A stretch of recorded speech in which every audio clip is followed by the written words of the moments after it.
Ang bidyong ito ay ipinadala sa atin ng isa sa ating mga viewers na si Renz at mula naman ito kay Facebook user WannaFly na isang content creator at game streamer. Sa bidyong ito ay sinubukan nilang pasukin ang isang abandonadong bahay kung saan sinasabing may isang bata di umano na pumanaw at mula noon ay hindi na ito muli pang natirhan at sinubukan na nga nilang pasukin ang nasabing bahay.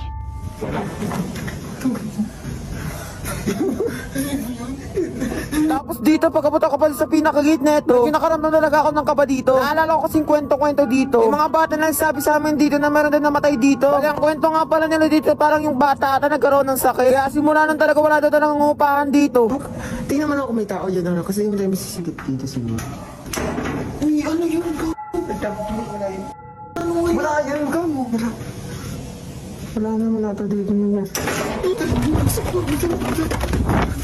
Nakita mo ba? Sinubukan nilang pumasok sa loob ng bahay pero napag-alaman nila na nakalock pala ang gate nito. Maya-maya pa ay nakarinig na sila ng mga ingay at napatakbo palayo sa bahay. Pero napansin mo ba na mula sa bahaging ito ay makikita ang tila isa pang tao na may puting kasuotan?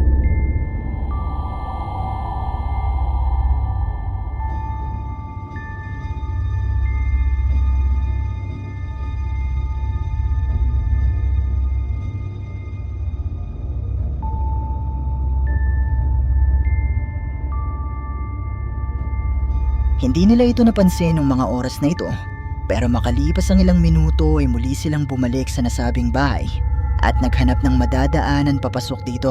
Ito na yung pinakaunang bintana dito. Pero ang ganda dito, no?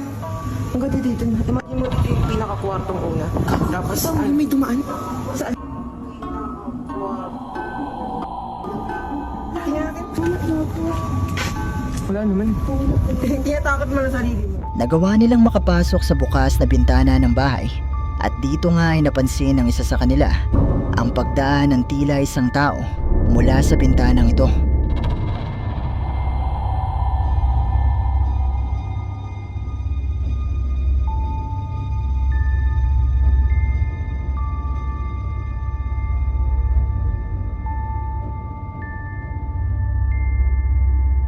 Lumabas silang dalawa para kumpirmahin kung ano nga ba ang dumaan sa bintana, pero wala namang tao na naroon. At bagamat nakakaramdam na ng kilabot, ay naglakas loob pa rin ang dalawa na gawin ang challenge na maglaro sa loob ng abandonadong bahay. Pasok na natin to.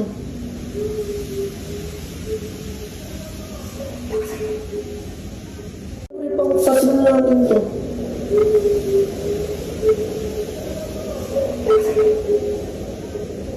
Bigyan mo ako. Pero bigyan mo. Narinig mo ba yun? Dito ko narinig eh. Gagi. Umaasang ka mo. Hawakan mo. Habang sila ay naglalaro ay bigla na lamang silang nakarinig ng boses ng tila isang babae na umiiyak. Dito na sila napalabas ng abandonadong bahay at hindi na muling bumalik dito. Ang mga tunog at mga pagpaparamdam kayang ito ay indikasyon na posibleng haunted ang abandonadong bahay na ito. Mga multo nga kaya ang nakunan nila sa bidyong ito. Malaya kayong i-comment sa ibaba ang inyong mga opinyon. Wait, napansin ko na 80% sa mga viewers ay hindi pa nakasubscribe dito sa ating channel. Kaya naman kung ikaw ay isa sa 80% na ito, iniimbitahan kita na i-hit ang subscribe button at ang notification bell dahil marami pang mga nakakatakot na videos ang paparating. May isang TikTok user na nagngangalang Gustavo Zamora. Ang kamakailan lang ay nagbahagi ng isang kakaibang video. Nakuha isang araw habang sila ng kanyang ina ay may napansing kakaiba mula sa kanilang bintana. Agad nila itong kinunan ng video at narito ang kanilang nakunan.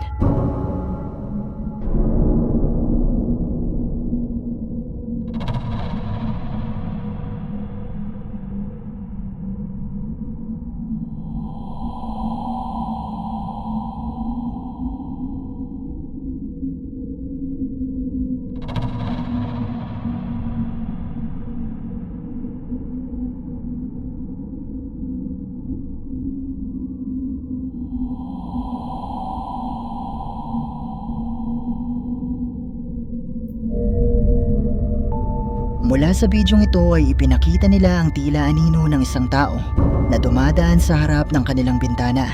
Pero ang nakapagtataka dito ay nang hawiin nila ang kurtina ng bintana ay wala namang tao na naroon sa labas.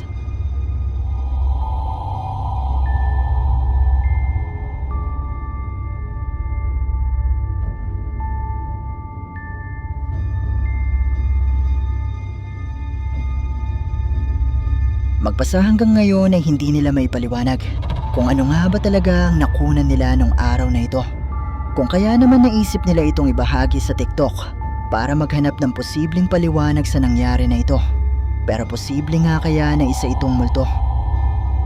Kayo, ano sa tingin nyo?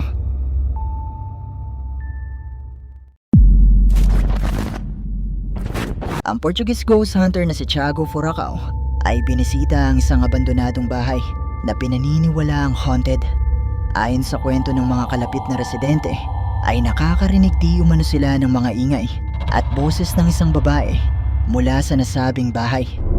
Kung kaya naman sinubukang mag-imbestiga ni Tiago para alamin kung may katotohanan nga ba ang mga kwentong ito.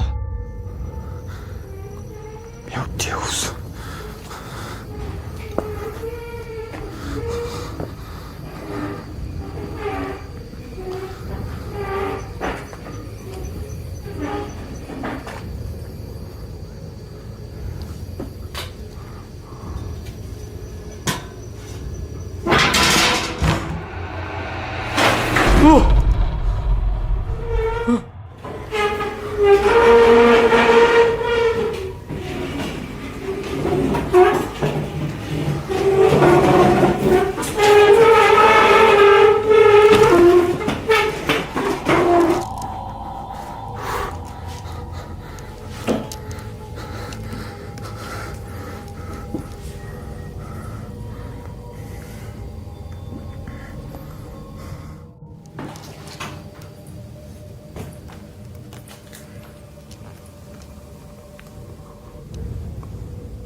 Olha lá.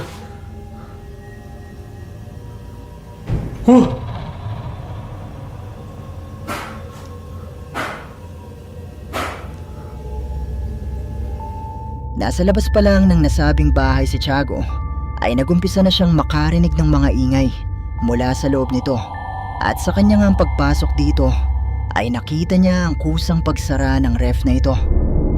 Matapos nito ay muli siyang nakarinig ng mga ingay, pero wala naman siyang nakikitang kahit na ano na posibleng lumilikha ng mga tunog na ito. Dahil dito ay sinubukan ni Tiago na mag-setup ng mga kamera sa loob ng bahay.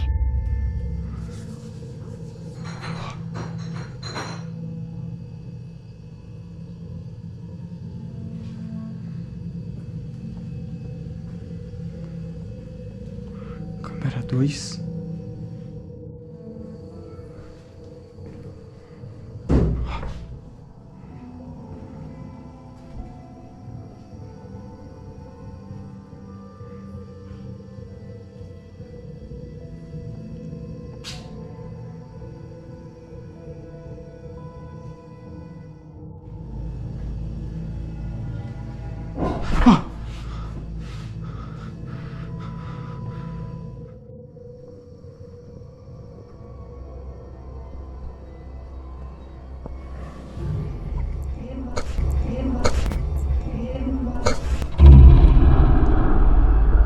Wala?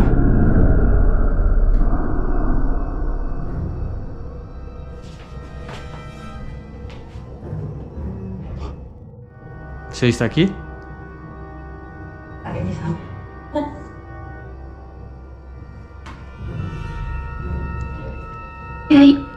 Na televisão?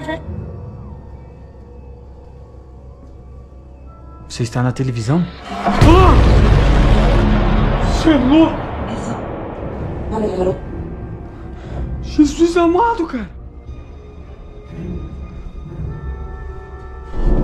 Ah!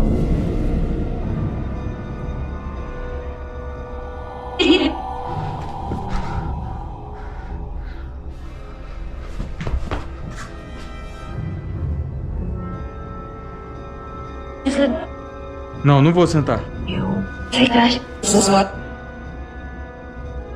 Não quero sentar.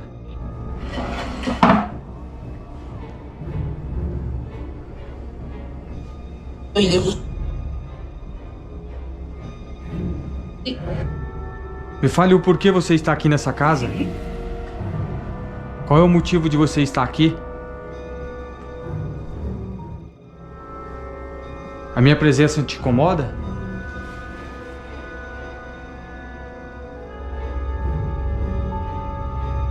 Muli siyang nakarinig ng iba't ibang mga ingay, pero ang higit na mas nagpakilabot sa kanya ay nang makita niya ang paggalaw ng kamang ito, na sinundan ng mga salita mula sa kanyang spirit box na tila ba may kung anong naroon na sinusubukang makipag-usap sa kanya.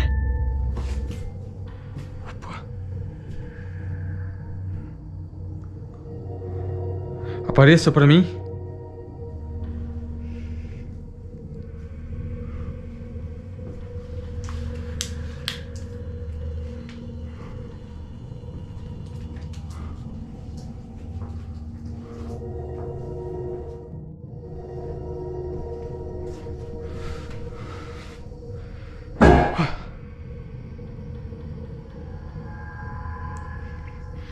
Eu acho que foi um erro ter vindo sozinho nessa casa.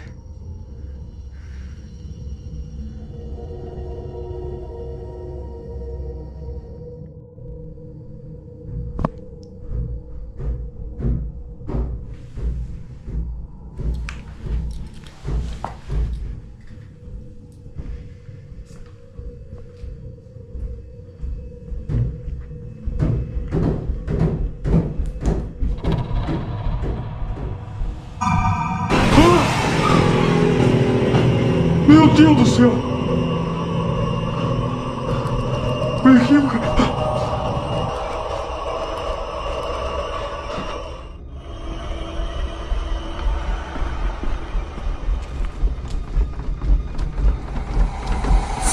Meu Deus, cara. Olha isso. Ó.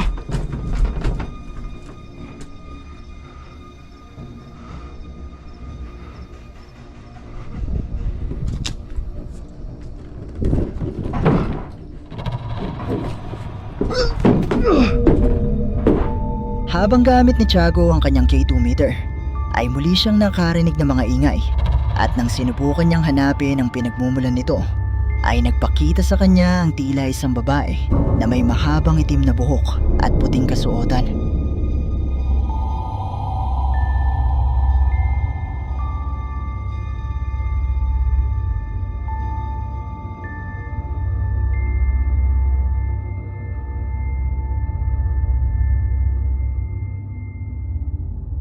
Agad-agad naman na nagtungo si Tiago sa lugar kung saan nagpakita ang babae at sinilip niya ang malaking container na ito, pero wala namang babae na naroon sa loob.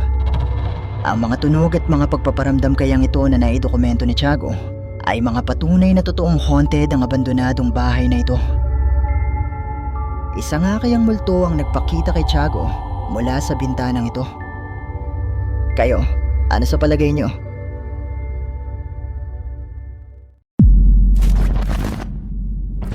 Ang bidyong ito ay ipinadala sa atin ng isa sa ating mga viewers na si Omar Matino, at mula naman di umano ito sa isang TikTok user na hindi na niya maalala ang pangalan. Pero ayon sa kanya ay kuha di umano ito sa livestream ng nasabing TikTok user habang sila ay naglilibot sa isang sementeryo, nang bigla na lang may mangyaring kakaiba na nagpakilabot sa kanilang mga livestream viewers. Hoy. Hoy. Hoy. Foi um grito. Foi um grito. Foi um grito. ¿Quién está? ¿Quién? ¿Estás en peligro? ¿Quién? ¿No hay nadie? Ven, ahí está, amigo, vean, ven. Voy a ir contigo, ¿está bien? Me voy a acercar a ti. Amiga, que no. Déjanos acercarte para ayudarte, pequeña. Dice que no, amiga. ¿Estás sola? ¿Vives aquí en este lugar? ¿Quién te dejó? ¿Tus papás te dejaron aquí? Que la dejaron aquí. Pero ustedes sí la abandonaron. ¿Te abandonaron?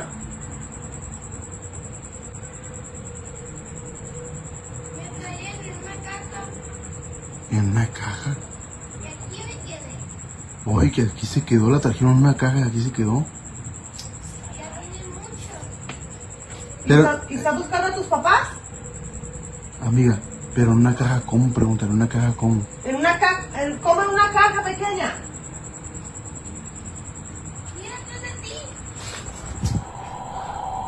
¿Quién? No sé. Digo que me la trae a mí. ¡Ey! ¡Ey! ¡Desapareció! Pequeña. ¡Desapareció! ¡Desapareció! ¡Desapareció! ¡Desapareció! Habang sila ay naglilibot sa loob ng nasabing sementeryo, ay narinig nila ang boses ng tila isang batang babae. At mula sa bahaging ito ay napansin nila ang isang batang babae na nakaupo sa harap ng isang puntod. At base sa sinasabi nito ay tila meron itong itinuturo at meron itong kinatatakutan. At nang sandali silang mapalingon sa kanilang likuran, ay bigla na lang naglaho ang batang babae.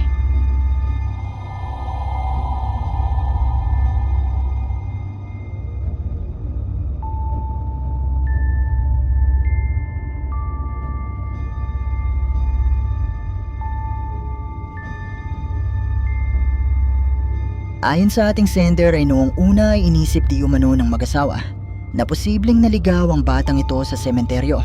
Pero matapos ang kanilang ilang oras na paglilibot dito ay hindi na nila muli pang nakita ang batang babae. Pero posible nga kaya na isang multo ang nagpakita sa kanilang livestream nung gabing ito. Kayo na ang bahalang humusga.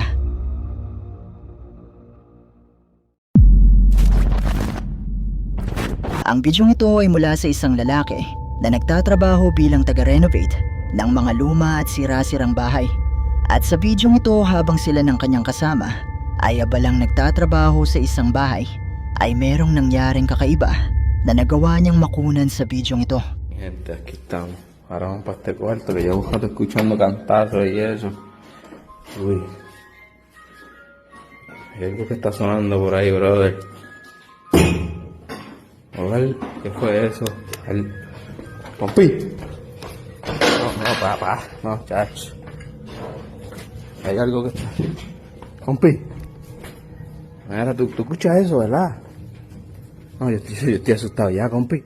Ya te digo que tú eres de estos que son cobardes, que te imaginas cosas, bro. No, chacho, yo no puedo imaginar eso, compi. Entonces, Ay, en el cuarto ese, que llevo rato escuchando cantar y pensaba que eras tú, y cuando yo vine a ver, tú estabas ahí tranquilo, recogiendo algunas cositas. Yo estoy que no puedo ni hablar. peliculitas por la nochecita. No, yo no veo películas de esas ya, compi. Vamos a ver, en este, compi, en este. Escucha cómo suena.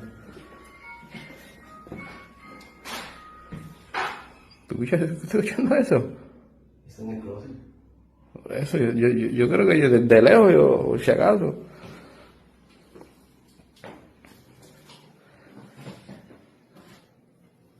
Sí, estoy temblando, compi, yo no sé qué vaya. Cuidado, compi, que si yo algo estaba cogiendo, tú sabes cómo es esto. No. Hija. Ah, ¿qué caramba es eso? ¿Y cómo tienen esa muñeca así? Como si estuvieran mirando para abajo. Ay, bendito Dios, y sonando ya. Pero como sigue sonando solo. Oh, y se mueve y todo. Ay, compi, ¿no? Eso a lo mejor fueron los que eran dueños por hacer la maldad o algo. Alguien vino a hacer la maldad, compi. Por eso tú no te puedes poner a darle 20 a eso, porque esos son boberías. Sí, ¿no? ¿Y ya te lo ves aquí? Que bajo ya, que... Y ahí mira una computadora, ¿verdad?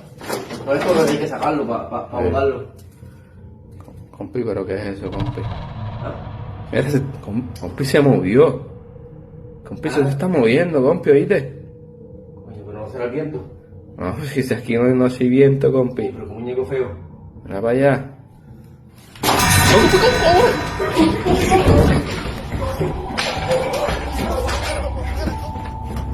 Habang nasa loob ng isang kwarto ay nakarinig siya ng isang tugtog at ingay na nagmumula sa loob ng closet. Agad niyang tinawag ang kanyang kasama para samahan siya na buksan ito at alamin kung ano ang lumilikha ng tunog. At nang binuksan nga nila ang closet ay nakita nila ang isang manika na nakasabit sa sampayan nito. Maya-maya pa ay habang pinagmamasdan nila ang mga gamit sa loob ng closet ay bigla na lang gumalaw ang isa pang manika.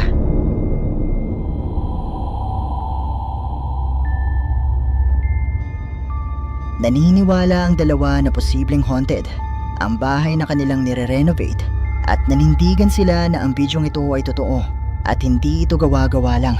Pero katulad pa rin ng palagi kong sinasabi, nasa inyo na kung maniniwala ba kayo o hindi.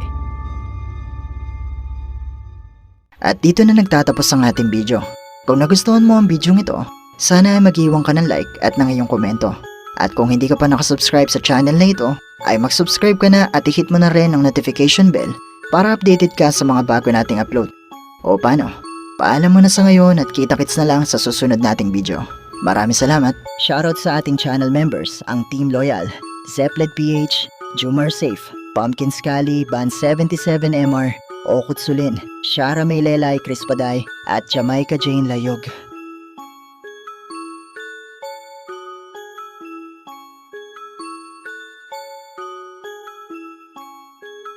Hi! Kung meron kang mga videos na pwede nating i-content sa ating munting channel, i-email mo lang ito sa sircripstv@gmail.com o kaya naman na i-PM mo lang ako sa ating Facebook page. Maraming salamat!